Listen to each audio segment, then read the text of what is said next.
नमस्कार मित्रांनो. मी तुम्हाला आज उस्मानाबादी शेळीबद्दल माहिती देणार आहे. ॲक्च्युली बरेच जण उस्मानाबादी शेळीबद्दल खूप कन्फ्यूज आहेत आणि बऱ्याच जणांनी मला खूप काही प्रश्न विचारले, त्याच्यामुळे मी आज हा व्हिडिओ बनवला आहे. तर उस्मानाबादी शेळीबद्दल जे मला प्रश्न विचारले त्यापैकी काही प्रश्न जे म्हणजे खूप म्हणजे जर समजा मला 30-40 लोकांनी जर प्रश्न विचारले असतील तर त्याच्यातले जे क्वेश्चन जे परत परत रिपीट झाले ते म्हणजे उस्मानाबादी शेळी बंदिस्त शेळी पालनाला योग्य आहे का? म्हणजे उस्मानाबादी शेळीचं आपण बंदिस्त शेळी पालन करू शकतो का? त्याच्यानंतर काही जणांनी विचारले की उस्मानाबादी शेळी बंदिस्त शेळी म्हणजे उस्मानाबादी शेळी जर बंदिस्त शेळी पालनाचं केलं तर त्याचं वजन वाढतं का? आता उस्मानाबादी शेळीचं बंदिस्त केलं तर तिचं वजन वाढतं का? वजन जर आपण तिला खायला दिलं तर वाढणारच, त्याच्यात काही प्रश्न नाही. पण काही जणांना हा पण प्रॉब्लेम येतोय की ज्या वेळेस ते बंदिस्त शेळी पालन करत आहेत सध्या उस्मानाबादी शेळीचं, त्यावेळेस त्यांना मुख्य प्रॉब्लेम येतो की त्या शेळीचं वजन वाढत नाही. आणि हे ॲक्च्युअली प्रॅक्टिकली खरं आहे. ज्यावेळेस तर लोक लोक बंदिस्त शेळी पालन करत करत आहेत आणि त्यामध्ये मुख्यतः उस्मानाबादीच्या शेळीचा ज्यावेळेस उपयोग करतायत त्यावेळेस तिचं वजन वाढत नाहीये.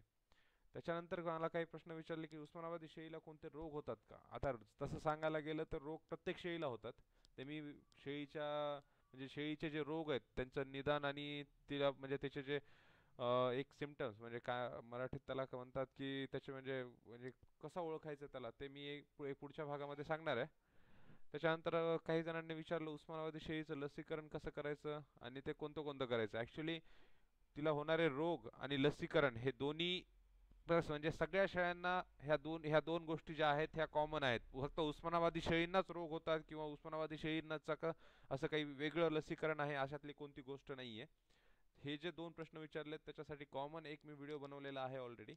तो व्हिडिओ पहा तुम्ही. त्यामध्ये हे दोन तुम्हाला जे उत्तर आहेत म्हणजे लसीकरण आणि रोग हे कसे असतात, काय असतात, त्यांना कसं ओळखायचं आणि त्याच्यात ते होऊ नयेत म्हणून काय करायचं, हे सगळं मी त्याच्यात सांगितलेलं आहे.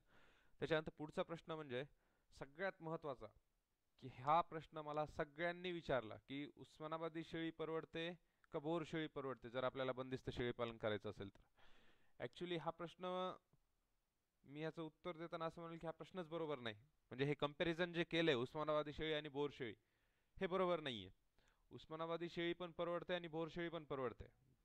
फक्त एवढंच आहे की ते कसं करायला पाहिजे ह्याचं नियोजन तुमच्याकडे पाहिजे. उस्मानाबादी शेळी सुद्धा तुम्हाला परवडते. हां, काही लोकांना काय म्हणणं आलं की बोर शेळीमध्ये खूप पैसा येतो, म्हणजे एक बोर शेळी विकली तर 1 लाख रुपये येतात, पण उस्मानाबादी शेळी विकली तर कुठं 10 आणि 20,000 रुपये येतात. हे कंपॅरिझन बिलकुल चुकीचं आहे. ॲक्च्युली आपण हे कम्पेअर करूच शकत नाही. उस्मानाबादी शेळीचं उत्पन्न आणि भोर शेळीचं उत्पन्न हे दोन्ही वेगवेगळे प्रकार आहेत. आणि जर मी तुम्हाला ज्यावेळेस मी उस्मानाबादी वर्सेस बोर अशा एक व्हिडिओ मी बनवलाय, त्याचा जर तुम्ही व्यवस्थित अभ्यास केला तर तुम्ही स्वतःच मला सांगणार की उस्मानाबादी शेळी ही बोर शेळीपेक्षा परवडते. आणि हे सत्य आहे की उस्मानाबादी शेळी बोर शेळ्यापेक्षा परवडते. आणि उस्मानाबादी शेळीच इथून पुढे म्हणजे ज्यावेळेस तो आता ज्या प्रकारे शेळी पालनाचा क्रेज वाढतोय त्या प्रकारे जर आपण विचार केला तर उस्मानाबादी शेळीच हे पूर्ण बंदिस्त शेळी पालनासाठी योग्य राहील. त्याच्यानंतर उस्मानाबादी शेळीचे काही ठळक वैशिष्ट्य मी तुम्हाला सांगतो.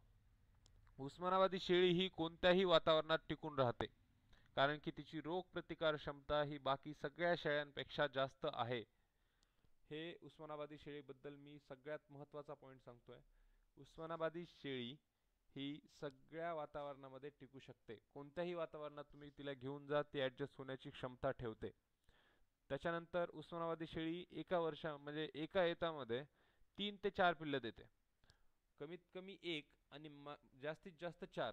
आणि हे जर तुम्ही कोणत्याही शेळीसोबत कम्पेअर केलं, बाकी शेळींच्या कोणत्याही जातीसोबत कम्पेअर केलं, बोर घ्या, शिरोई घ्या, हा जो रेशो आहे प्रजनन क्षमतेचा म्हणजे जी पिल्ले देण्याची जी ताकद उस्मानाबादी शेळीमध्ये आहे ते बाकी शेळ्यांमध्ये नाही आहे.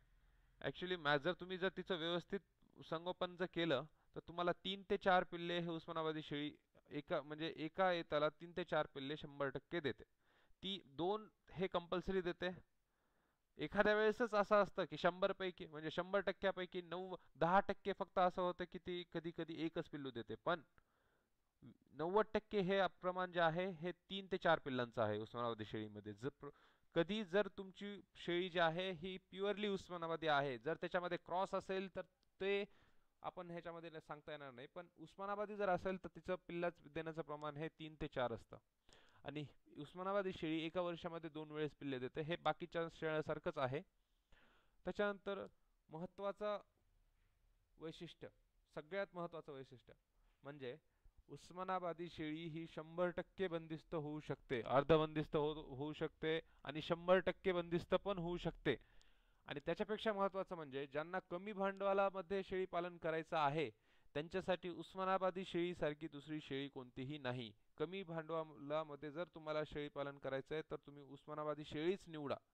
आणि तिचं बाकीचे काही ठळक वैशिष्ट्य म्हणजे तिचा जो बाजारभाव आहे हा कायम आहे. तुम्ही आता बघा की बाजारामध्ये जर चांगल्या प्रतीची उस्मानाबादी शेळी तुम्ही किलोवर घ्यायला गेलात, जिवंत शेळी 230 ते 250 रुपये किलो पर्यंत तुम्हाला एकदम चांगली शेळी उस्मानाबादी मिळू शकते. पण तेच जर तुम्ही बोरमध्ये गेलात तर बोरमध्ये जे जे फ्लक्च्युएशन आहे ते 1,500 रुपये किलो पासून 3,000 रुपये किलो पर्यंत आहे. म्हणजे 1,500 ते 3,000 म्हणजे जवळपास 50% मध्ये मार्जिन आहे, म्हणजे त्याचा भाव एवढा कमी जास्त होऊ शकतो. पण उस्मानाबादी शेळीचे 230 ते 250 मध्ये तुम्हाला सगळ्यात जास्त म्हणजे सगळ्यात चांगल्या क्वालिटीची शेळी मिळून जाते. आणि दुसरं म्हणजे तिची कायम मागणी आहे. म्हणजे महाराष्ट्रीयन बाजारपेठेत किंवा भारतीय बाजारपेठेत जर विचार करायला गेलं तर उस्मानाबादी शेळीची मागणी ही कायम आहे.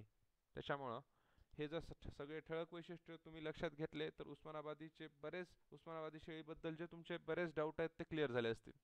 आता हे कसं होतं हे मी पुढे तुम्हाला सांगतो. ॲक्च्युली उस्मानाबादी शेळीबद्दल गैरसमज आहेत. आता हे काय गैरसमज आहेत? बंदिस्त शेळी पालन करण्यासाठी उस्मानाबादी शेळी परवडत नाही असं काही जणांचं म्हणणं आहे. त्याच्यानंतर म्हणजे जर उस्मानाबादी शेळी बंदिस्त केली तर तिला रोग होतात असं काही जणांचं म्हणणं आहे. त्याच्यानंतर बंदिस्त केल्यानंतर तिचं वजन कमी होतं असंही काही जण म्हणतात. काही जण असं मला म्हणले की ते म्हणजे त्यांच्यामध्ये मर जास्त होते, म्हणजे उस्मानाबादी शेळी ज्यावेळेस आपण बंदिस्त करतो त्यावेळेस तिच्यामध्ये म्हणजे त्या शेळ्यांमध्ये मरीचं प्रमाण जे आहे हे खूप जास्त असतं. आणि त्याच्यानंतर काही जण म्हणले की उस्मानाबादी शेळीला बाजारभाव नाहीये म्हणे. म्हणजे आता बाजारभाव त्यांनी कशामुळे नाहीये म्हणले, कारण की त्यांनी त्याचा उस्मानाबादी शेळीचं कंपॅरिझन हे बोर सोबत केलं आणि त्याच्यामुळे त्यांना उस्मानाबादी शेळीचा बाजारभाव तेवढा वाटला नाही. पण ॲक्च्युली ज्यावेळेस तुम्ही उस्मानाबादी आणि बोर शेळीचा माझा कंपॅरिझनचा व्हिडिओ पाहाल त्यावेळेस हा जो गैरसमज आहे हा प्रत्येकाचा गैरसमज नक्कीच दूर होईल. आणि त्याच्यानंतर काही जण असं म्हणले की उस्मानाबादी शेळीला जास्त खाद्य लागतं, हा पण गैरसमज आहे उस्मानाबादी शेळीचा. म्हणजे ॲक्च्युली तसं विचार केला तर प्रत्येक शेळीच्या जातीला सारखंच खाद्य लागतं असं नाही, म्हणजे तिच्या किमतीनुसार तिला खाद्य लागतं आणि ते तुम्हाला द्यावंच लागतं. मग त्याच्यात जास्त लागतं कमी लागतं हे नाही, जर व्यवस्थित तुमचं नियोजन असेल तर तिला जेवढं खाद्य लागतं तेवढं खाद्य तुम्ही तिला दिल्यानंतरही तुम्हाला शेळी पालन परवडतं. पण त्याच्यासाठी तुमचं नियोजन जे आहे ते व्यवस्थित पाहिजे. खाद्याचं नियोजन हा माझा भाग ज्यावेळेस अपलोड होईल त्यावेळेस तुम्हाला त्याच्यातून पूर्ण माहिती मिळेल की कोणत्या शेळीला किती खाद्य लागतं, म्हणजे शेळीच्या कोणत्या जातीसाठी किती खाद्य द्यायला पाहिजे, बोकडांसाठी काय खाद्य असायला पाहिजे, हे सगळं त्याच्यामध्ये मी सांगितलेलं आहे. त्याच्यानंतर आपण जाऊया उस्मानाबादी शेळी जी आहे ही बंदिस्त करताना काय करायचं. सगळ्यात पहिल्यांदा एक लक्षात घ्या की उस्मानाबादी शेळी बंदिस्त करताना कधीच तिचा म्हणजे घाई करू नका, की म्हणजे शेळी पालन जर तुम्हाला चालू करायचं त्याच्यासाठी तुम्ही असं कधीच करायचं नाही की लगेच बाजारात गेले 50 शेळ्या उस्मानाबादी घेतल्या, लगेच त्या तुम्ही एक व्यवस्थित गोठा तयार केला, त्याच्यामध्ये लगेच त्या शेळ्या बंद केल्या आणि तुमच्या शेडमध्ये त्या शेळ्या मेल्या. हा आहे घाईचा परिणाम. त्याच्यामुळं कधीच उस्मानाबादी शेळी ही बंदिस्त करताना घाई करायची नाही.